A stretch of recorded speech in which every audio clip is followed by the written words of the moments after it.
Hello friends, welcome to our channel. இன்றைக்கி பார்த்திங்கன்னா ஒரு சுவையான காடை கிரேவி தான் நம்ம ரெடி பண்ண போகிறோம். இப்போ ஒரு கடாயில் 50 ml அளவுக்கு ஆயிலை ஹீட் பண்ணிக்கலாம். எண்ணெய் நல்லா சூடானதும் 2 பட்டை 4 கிராம்பு போட்டுக்கலாம்.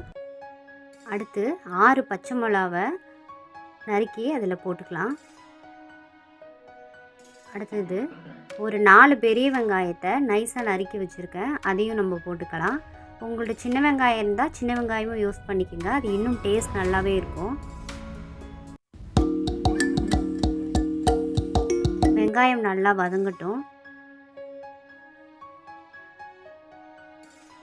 இப்போ என் வெங்காயம் நல்லா வதங்கிறதுக்காக அதில் கொஞ்சோண்டு கல்லுப்பு ஆட் பண்ணிக்கலாம். அடுத்து 2 டீஸ்பூன் அளவுக்கு மஞ்சத்தூள் ஆட் பண்ணுறேன். இப்போ எல்லாத்தையும் நல்லா வதக்கிக்கலாம். இப்போது வெங்காயம் நல்லா ஒரு 5 மினிட்ஸ் அளவுக்கு நல்லா வதங்கட்டும். இப்போ வெங்காயம் நல்லா வதங்கிடுச்சு. அடுத்தது அதில் 3 பழுத்த தக்காளியை நறுக்கி போட்டுக்கலாம். இப்போ வெங்காயம் தக்காளி எல்லாமே நல்லா வதங்கி வரட்டும். தக்காளி இப்போ நல்லா ஸ்மாஷ் பண்ணி விடுங்க, தக்காளி நல்லா வதங்கட்டும். இப்போது இதில் ஒரு கைப்பிடி அளவுக்கு புதினா இலைகள் போடுறேன்.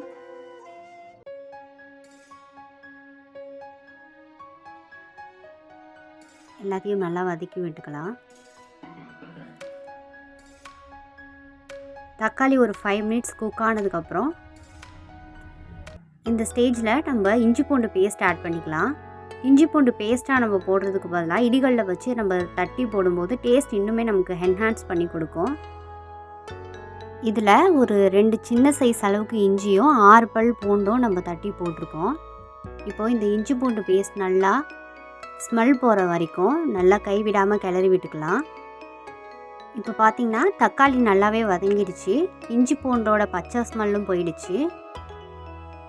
இந்த நேரத்தில் நம்ம வாஷ் பண்ணி வச்சுருக்கிற காடையை நம்ம இதில் ஆட் பண்ண போகிறோம்.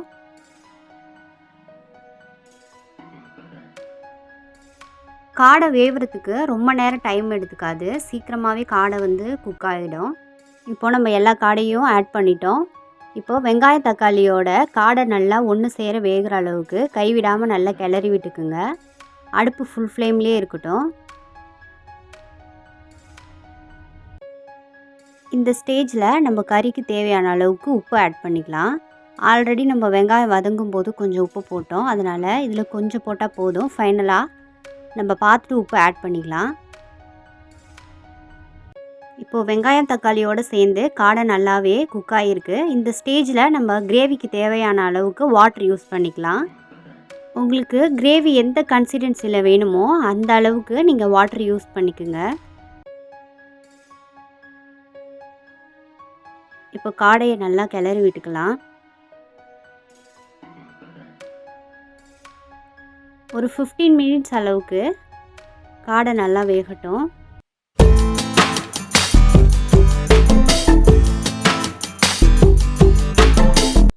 இப்போ அடுப்பு ஃபுல் ஃப்ளேம்லேயே இருக்கட்டும். காடை நல்லா குக் ஆகிறதுக்கு நம்ம ஒரு மூடி போட்டு மூடி வச்சிடலாம்.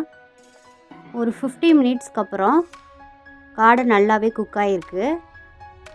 இந்த ஸ்டேஜில் நம்ம காடைக்கு தேவையான ஸ்பைசஸ்லாம் ஆட் பண்ணிக்கலாம். இதில் இப்போ நம்ம 2 டீஸ்பூன் அளவுக்கு சோம்பு பவுடர் ஆட் பண்ணுறோம். அடுத்து 3 டீஸ்பூன் அளவுக்கு காரத்தூள் ஆட் பண்ணிக்கிறேன். அது உங்கள் காரத்துக்கு ஏற்ற மாதிரி நீங்கள் கூடவோ குறைச்சவோ ஆட் பண்ணிக்கலாம். அடுத்ததாக பார்த்திங்கன்னா 2 டீஸ்பூன் அளவுக்கு மிளகுத்தூள் ஆட் பண்ணிக்கிறேன். நெக்ஸ்ட்டு நம்ம வீட்டிலே அரைச்சி யூஸ் பண்ணுற குழம்பு மிளகாய் தூள் ஒரு 3 டேபிள் ஸ்பூன் அளவுக்கு ஆட் பண்ணிக்கிறேன். இப்போது எல்லா தூளும் ஒன்றா சேர அளவுக்கு நல்லா கலந்து விட்டுக்கலாம். ஃபைனலாக இதில் ஒரே ஒரு பவுடர் மட்டும் நம்ம ஆட் பண்ண போகிறோம். அது சிக்கன் மசாலா பவுடர்.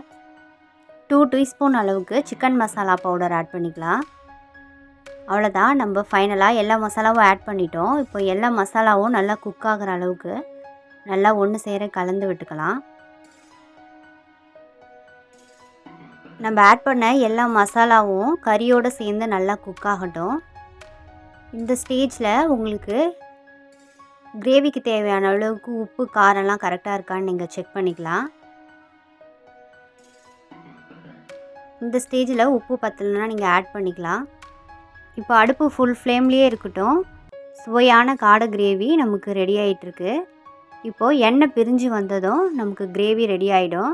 அந்த ஸ்டேஜில் நம்ம அடுப்பை ஆஃப் பண்ணிக்கலாம். இப்போ பார்த்திங்கன்னா காடை கிரேவி நல்லாவே குக் ஆகிடுச்சு. எண்ணெயும் பிரிஞ்சு வந்துடுச்சு. ரொம்பவும் சுவையான காடை கிரேவி நமக்கு ரெடி ஆகிடுச்சு. நீங்களும் இந்த காடை கிரேவியை வீட்டில் ட்ரை பண்ணி பார்த்துட்டு டேஸ்ட் எப்படி இருந்துச்சுன்னு சொல்லுங்கள். Thank you friends.